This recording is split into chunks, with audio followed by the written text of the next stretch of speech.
This is the Detroit Sports Podcast Network.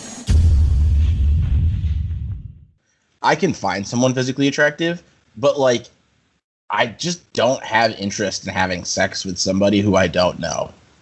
I can find them hot, but I'm not really interested in doing anything with them. Mm-hmm. You're like laughing so hard inside right now. Say what you're thinking. I'm fairly confident it's not going to bother me. All right. Welcome into the practice squad. Something we don't do often. We blew up a topic in the pre-show. By the way, a 27-minute pre-show, probably a 30-minute pre-show, because I started the recording late. We have had, I would say our normal pre-show is what, 10 minutes, maybe 15? Yeah, about that. Sometimes they push 20. 27's pretty rare. So the middle segment today, I think, is going to be really fun. We're going to talk about comparing the odds of me having a one-night stand to different sports things. What's more like Brendan has a one-night stand or the Lions win a Super Bowl? I can't wait for this. and you know what, Stroz? We probably should have gotten more specific things ready. We should have. But like I said, we blew it up in pre-show. This wasn't the plan. This was totally spitballing. But also we're going to get to Miguel Cabrera inching, and I mean inching towards 500 home runs. Do you care? And I think we have some fun stuff there. But first, I'm the NBA guy on the show. At least I think I'm the NBA guy on the show. You are totally the NBA guy. And we're talking about, what's going on in the NBA playoffs right now. And a lot of casual NBA guys are talking about how much better these playoffs are. And it kind of, I'll say this. I think the second round was more entertaining maybe than it's ever been. But as I look at these NBA playoffs with Giannis getting hurt last night, with Trae Young getting hurt a few days ago, I just don't know how you take this championship seriously. And I'm going to go so far as to say if the Pistons won a championship in this NBA playoffs, it would mean less. Now, don't get me wrong. I'm not saying I wouldn't enjoy it. I'm not saying it would be a great memory.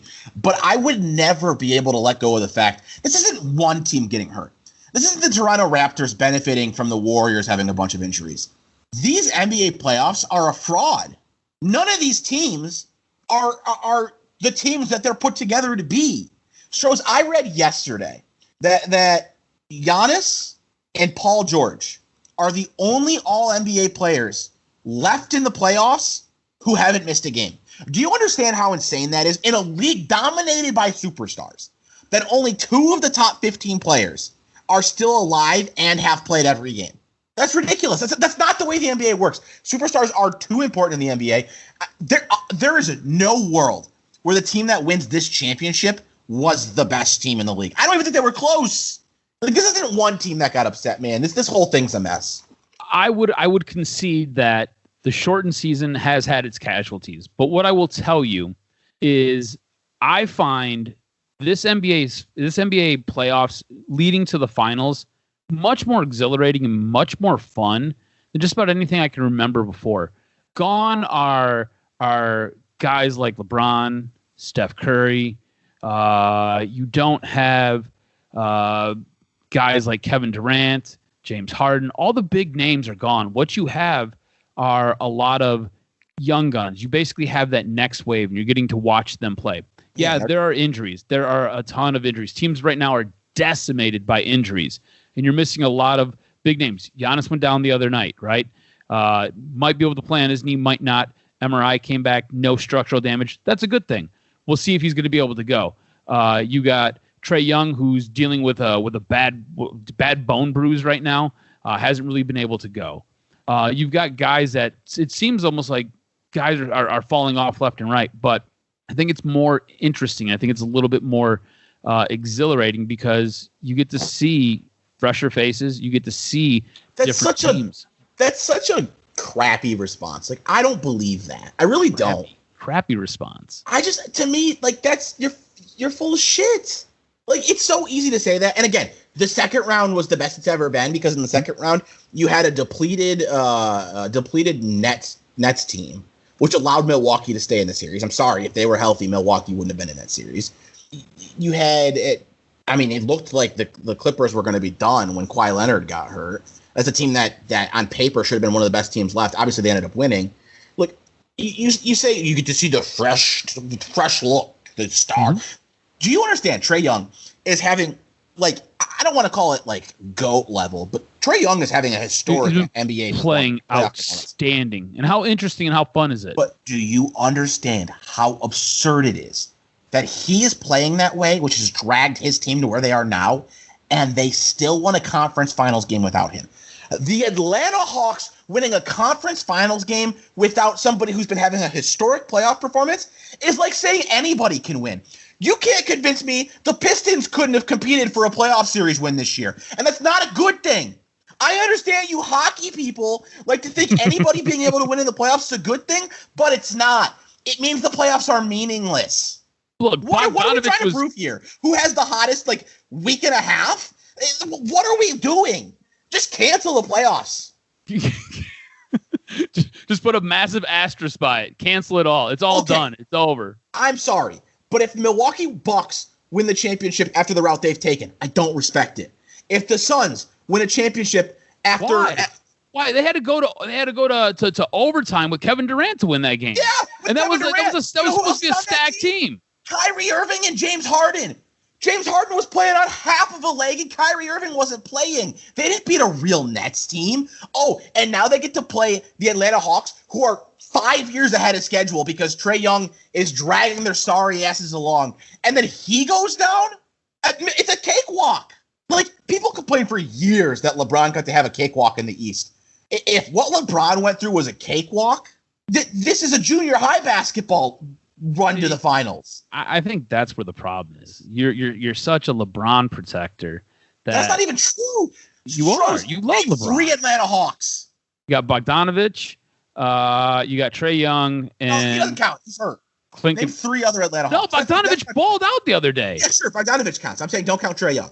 Oh, all right. You've got Clint Capella. What is it? Yeah, you got it right. Capella's right. Yeah, there you go. Thank you. And there are 5 starters. There are 5 starters, and you can't name 3. I mean, sure, you got Trae Young, but my point is, if he's hurt, you can't name 3 starters. You can't tell me that's a good thing. You can't. Look, I would have had 3 starters if you would have gave me Trae Young. And I'm not the basketball guy on this show. You are. Yeah, but you're the one saying this is fun, not me. I just find it more interesting. Like, I was engrossed with the Milwaukee Nets series, right? I thought it was fantastic. I loved it. I think what's going on right now with the Suns and the Clippers is interesting. I mean, there's a storyline built in here with CB3 not being able to get over the freaking hump.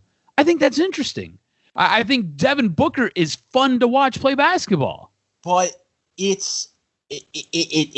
takes away from the storyline. And I'm not saying it wouldn't be cool. I'm not saying if the Pistons did this, I wouldn't enjoy it at all. I'm just saying you take away some of the value of that storyline of Chris Paul not being able to win a championship when the reason he does it is because every elite player is missing time.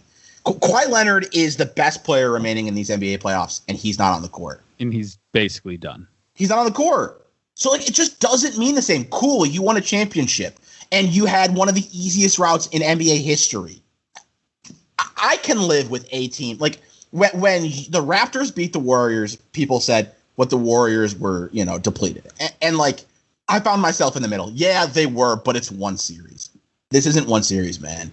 Superstars aren't involved in picking the champion of a league where superstars are the most important. This is a playoffs designed for an NHL fan because you value randomization more than you value the quality of the team that's winning the championship. Let me ask you this. This is a little bit off topic. No, but move forward. Okay, so how likely is... No, I'm kidding. Go. So it sounds like Kawhi Leonard might be done for the season. They're so quiet about it, it's hard to know. But yeah, it certainly feels possible. And what you're hearing out of LA is a lot of the same stuff that you heard before he left San Antonio. Is Kawhi Leonard a guy that you can build a team around? Is he that superstar, that franchise player that you can lean on and you can depend on? Because San Antonio, he was supposed to be that guy, and he kind of forced his way out.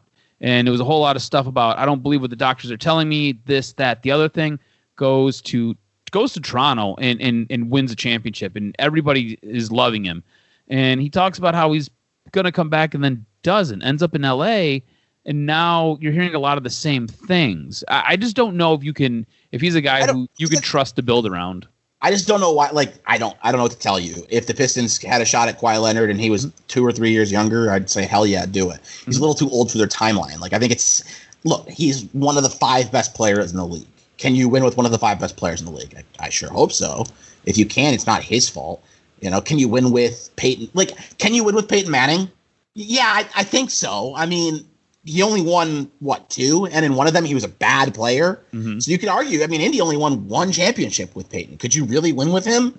That's what I would compare it to. Like, does he have problems? I guess maybe, but he's an elite player. See, my concern is more, sounds like he's more of a locker room cancer, and he's a franchise killer. That's my big issue with him. I guess, like, where does this come into play with the conversation we're having? Like, are you suggesting I told you it was a tangent. It was a tangent okay. because we brought up Kawhi Leonard and how he's the best player left. So it was just a tangent. My answer is yes, you can win with him. So look, you're the basketball guy. I value your opinion. That's why I'm asking. Yeah. Are there problems that go along with him? Maybe, but I think there are problems that you put up with for a top 5 player. But we'll wrap it up here shortly. We'll get to the fun stuff. There's a world, and it's not a very surprising one, where the best player on both teams heading in the NBA championship doesn't play a game, be it Trae Young or Giannis.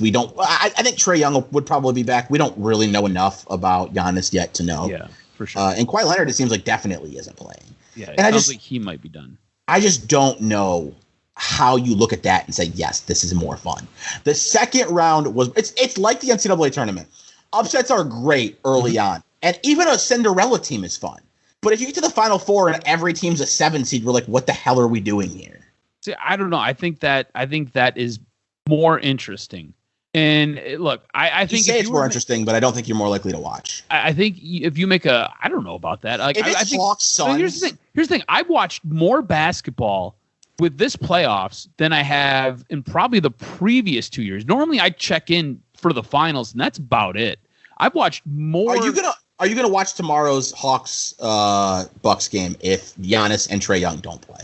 I'll probably check in. That's insane. I don't know if I'll watch the whole thing, but I'll check in. Not even watchable. I disagree. I don't even think it's playoff basketball. I just disagree. Point. Like, how I think it'd be amazing to watch Devin Booker go up against either Trae Young, who's been unreal, or Giannis. Like, Giannis is like one of my favorite players, one of my favorite young players to watch play. So I think it'd be a great NBA Finals. I think it'd be a lot of fun to watch. On top of that, you've got you would have 2 franchises. Phoenix hasn't made it there since 1993? Is that right? And it took a literal implosion of the NBA to find their way back. What I'm saying is Phoenix hasn't been there in forever, okay?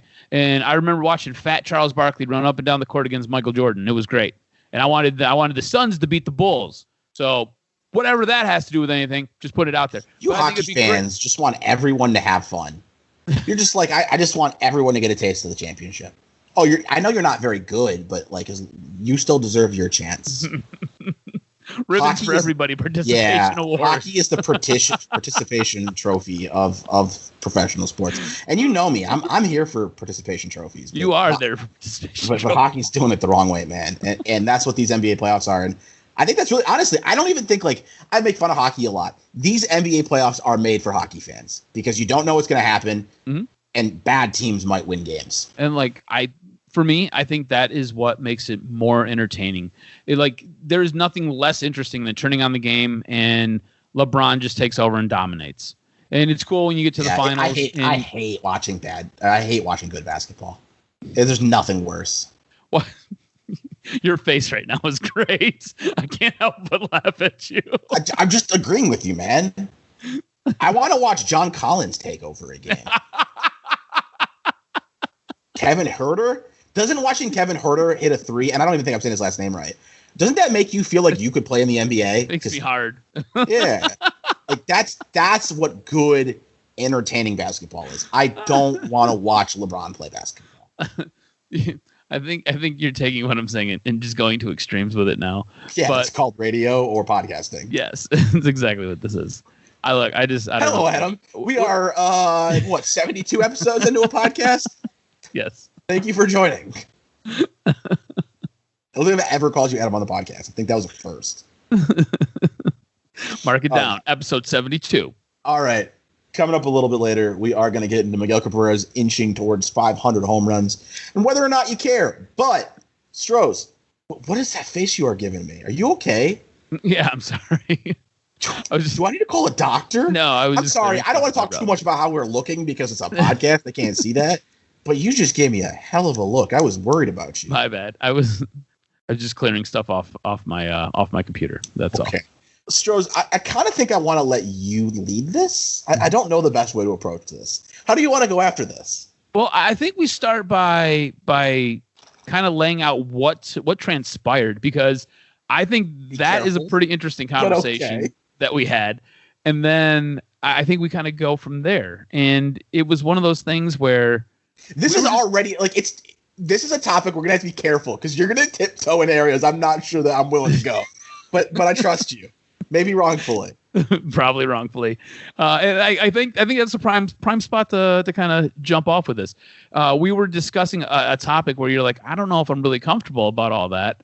And I was like, all right. And then somehow that ended up with us talking about you and one night stands. So we'll do this. Stroz wants me to hook up with somebody. We're not going to get into who. There is a specific person Stroz would like me to hook up with. She's super hot, by the way. I said it's not going to happen. And then I like how you're like, I'm not comfortable talking about this. Let me just tell everybody about it real quick.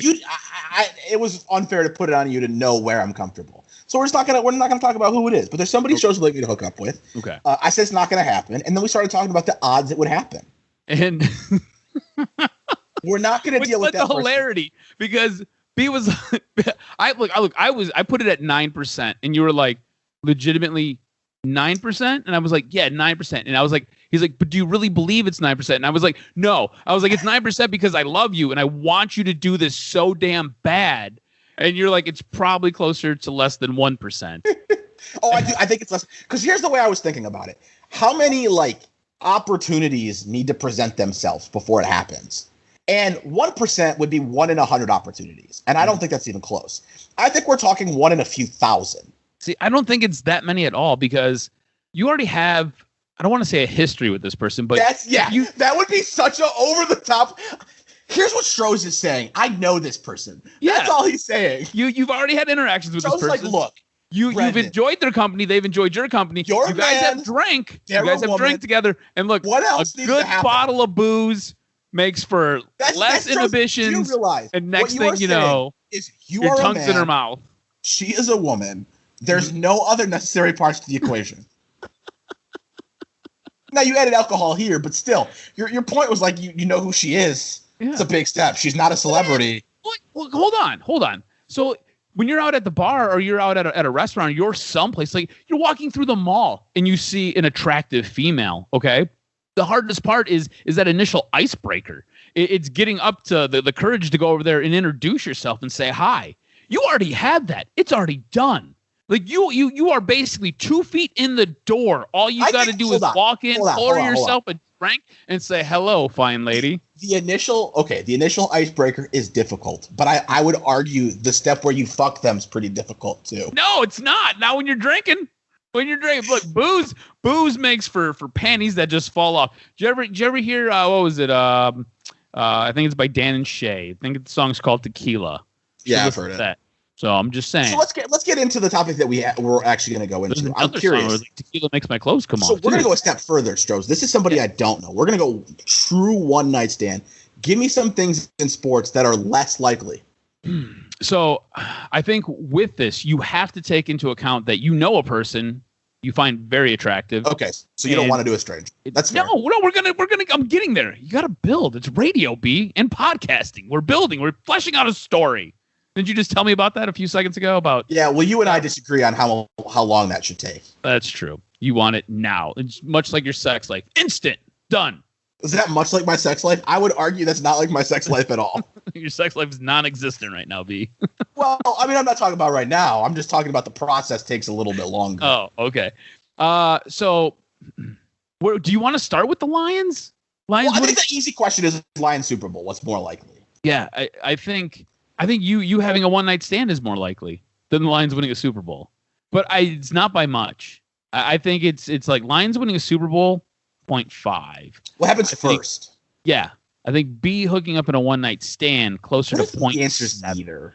What if neither happened? How disappointed would you be in my life? Well, B, I think maybe we should dial this back a little bit further. I just want you to have sex. Like whether it's a one night stand or whether it's just I said this to you regular intercourse with pre-show. somebody. I said this to you pre-show, and I don't think I've ever really talked about it publicly, but I'm perfectly comfortable with it.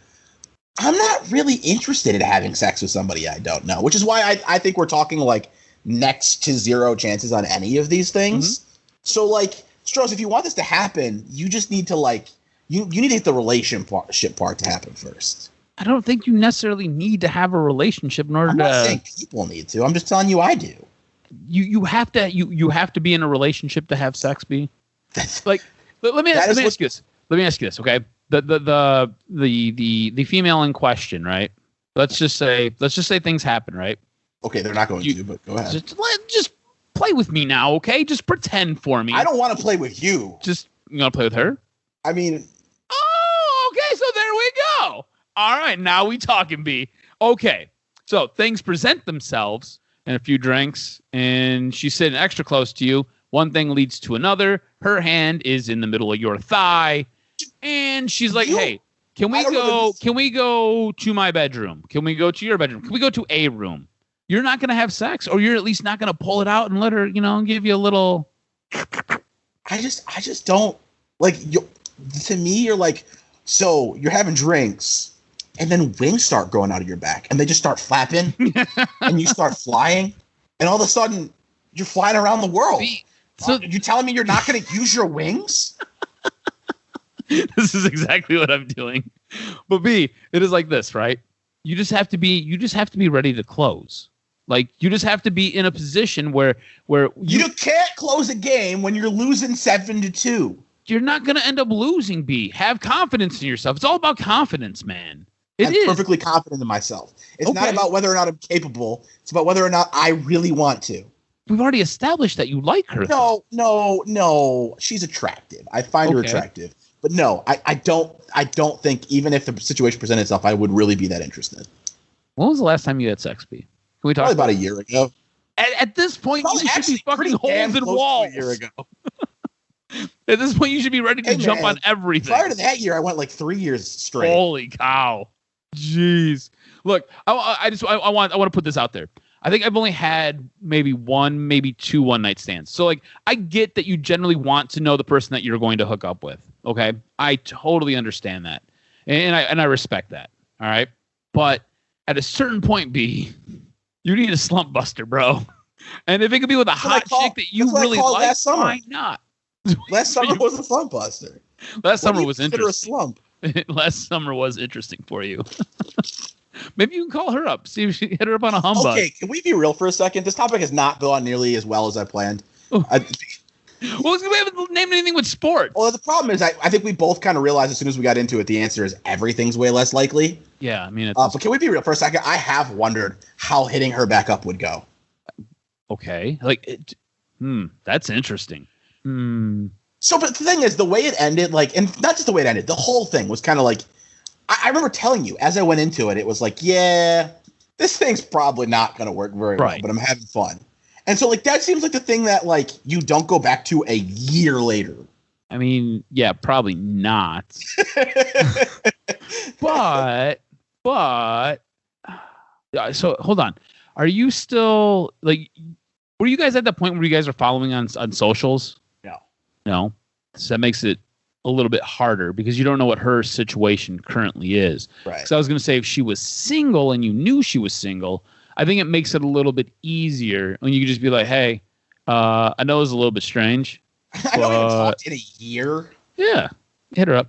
Oh, wait, I'll be honest with you. Come over. I'll be honest with you. I had one of those. Like, she would come into town every now and again and just like. I don't think it's as weird if it hasn't been as long. I think it's just been a while. And it's not even like, I don't know, man. I don't really know what to say about it. It was just like I knew from day one that it wasn't going to go well, and then it didn't. And like it didn't go. Honestly, it went. You know, it's not fair to say it didn't go well. I just knew it wasn't going to last long. I think it went about as well as it was supposed to go. Because yeah, I agree with that. The way, like, you even told me, you're like, this isn't going to end well. But I think I told you that like 2 weeks in. For 2 weeks in, like, this is really cool, but like there's going to be some problems here. Yeah. But you were like she wants me to choke her, and like I don't know about that one. I think we never talked about that. Then we had to have a conversation about yeah, no, for real. That's a real thing that's happened in a pre-show or a post-show, or like I was like, Stro, she wants me to choke her, and I feel like I'm gonna kill her on accident. He's like, nah, man, it's good. And I'm like, I told my therapist about that. I was like, I'm really uncomfortable with this. I was like, I feel like I'm going to accidentally murder her and ruin my life.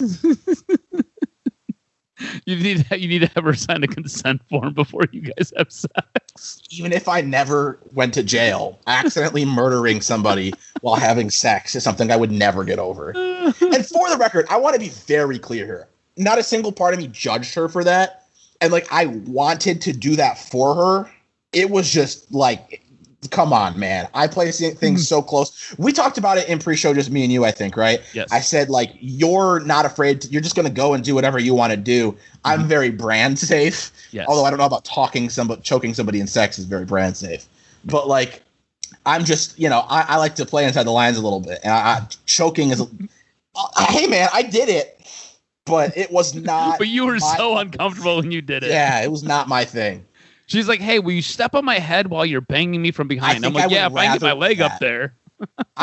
I think, you know what? I think I'm game for anything where I'm not risking killing you. That's my line. Look, man, that's part of the fun, D. Okay, well, this was absolutely not the segment we planned. I don't know how we talk about Miguel Cabrera. So what's more likely, Miguel Cabrera hitting 500 home runs in a Tigers uni, or B, having sex? Well, how about this? Sex, not even a one-night stand. How about this?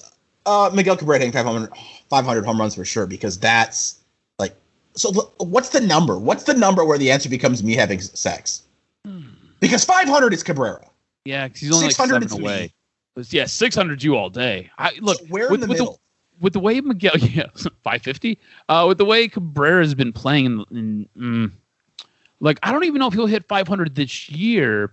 I would say, how about 525 for his career? Man, I think it's close. I think it's a good number. That's what 32 more home runs before he hangs him up. He'll do that eventually. I think he'll do that eventually. 525. How many years has he got left on his contract? Because he's here to stay. You know, unfortunately, I just want him to hit 5 and see ya. And so that's we'll take that opportunity to pivot. But like the question is, do you care if he hits 500? And the reason that I thought this was worth doing is because your answer is you think he could be gone after he does it. Yeah. So the whole reason he's here is because Chris Ilitch wants him to hit 500 in the Detroit Tigers uniform. He wants those accolades for him as a Detroit Tiger. And I think there's a possibility that he could maybe be bought out after he does that. Oh, probably not. Oh, is this his last year under contract? I thought he had at least one more. No, he's got. So what I'm looking at is he is signed till 2023. Is that right? If I'm looking at this correct, 24 with 8 million. I don't know. Well, if it's still 2023, look, I'm telling you, he's not going anywhere, and that's why I don't care if he hits 500 home runs. It's not at this point in his career, it's not really celebratory. What's the difference to me between 495 and 500? And I don't buy it makes any difference. I don't think there's any way they're going to eat 2 more years of this contract because he's hit a milestone. So what you're saying is it doesn't matter. He's here until at least 2023, 2024. If that's what, so his contract looks weird on the website I'm looking at. It does. What are you looking at? Spot rack? Yeah. Man, me too. It's like grayed out for some of those seasons. It is. It's so back in 2016 he signed an 8-year contract. So I quickly counted, and that would get you through the 2023 season. And for some reason Oh, okay. So here's the deal. I just scrolled my cursor over it. So 2024 mutual. So if the Tigers want him, he can stay if he wants to be here. Same thing for 2025. If either of them want? Yes. It was. So it's mutual. So they both have to agree to him staying. They both have to. Yes. They both have to agree. Okay, that's not happening. So it's 2 more years after this. They're not going to eat $64 million. There's just no way.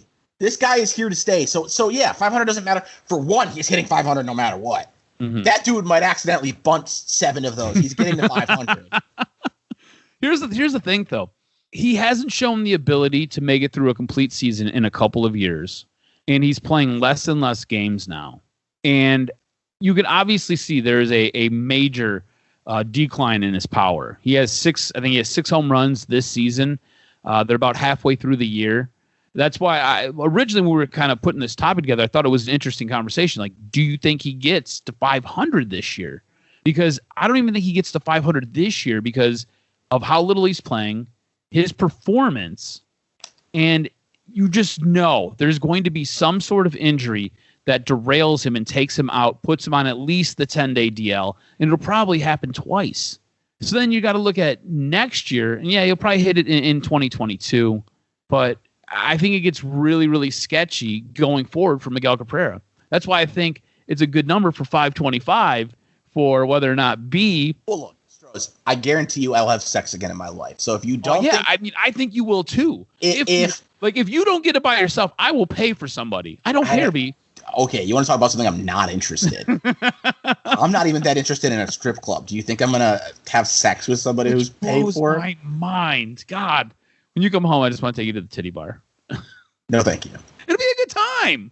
I don't know about that. Have you ever had steak at a titty bar? What do you fucking think? No, that's good, man. I've never been to one. Really? I feel like this has been shared before. Yeah, I feel like it has to. I probably forgot. I've got the brain of a. How the fuck? What were we just? Miguel Cabrera. Miguel Cabrera. If you don't think it's gonna hit 525, the answer is me. But that's. I just honestly, he probably doesn't. I didn't realize he only hit 4 last year too. I mean, he only played 57 games. But boy, it has been a long time since Miguel Cabrera was hitting any. This is why I wanted to add the angle. Like, you just want him to get it and get the fuck out. Yeah, I just want him gone. I just imagine caring if he gets to 500. Like, this is the pacing to get to 500 is insane. Mm-hmm. It's nuts. Like when you look at the last, just take a look at I think maybe the last 3, maybe 4 seasons, and just look at the steady decline in what he's been able to do. I don't even feel like he's on the team anymore. That's like, I'm not watching games, so like I want to be clear about that. But like, I don't look at the Tigers and say Miguel Cabrera is a Tiger. If you just asked me off the top of my head to name, the Tigers that came to mind, I don't even think he'd be in the first 5. And that's incredible. Like, plenty of guys have had drop-offs in their career, and they're not the face of the franchise anymore, but they still are a name you'd think of. Like, honestly, I talk about any of the Pistons who had a comeback, right? Like, Ben Wallace and Chauncey Billups both came back late in their career. Ben Wallace came back for a short stint, didn't he? Yeah. Okay, I thought so. He went to the Bulls and then... Or is it Chauncey? I'm fucking struggling right now. I'm thinking they both did, but I'm not actually 100% sure. But let's just say Ben. When Ben came back, he clearly wasn't the face of the franchise or even, like, relevant anymore. But there was this, like, he was that guy. I don't even feel that way about Miguel Cabrera. I don't even have this feeling of, like, he was that guy. It's weird because this is not the Miguel Cabrera you grew up watching. He's a different player right now. It's so weird to me that it has been such a stark contrast to where he was a few years ago. Just the ability to put the ball out of the park. I mean, you go back to 2013, 44 home runs. You go back to 2016, 38 home runs. And then after that, it's just been all downhill, So it's... I want to have a conversation with you off air because there are a couple of things that... Oh boy! There are things that I know that if we talked about right now, you would get very upset, and I'm not trying to make you upset. I'm very curious how the fuck you got there from Miguel Cabrera. So let's just wrap it up and leave that as a cliffhanger for people that they'll never find out about. Yeah, let's do that. Let's right. do that. I'm gonna go figure out what the hell Stroz is talking about. Thank you for listening to this weird episode. This has been the Practice Squad. But I think you'd be really good at being that that salesperson that everyone thinks they have like a great personal relationship with, but in reality, you're just robbing the fuck out of them. You're a great scummy used car salesman.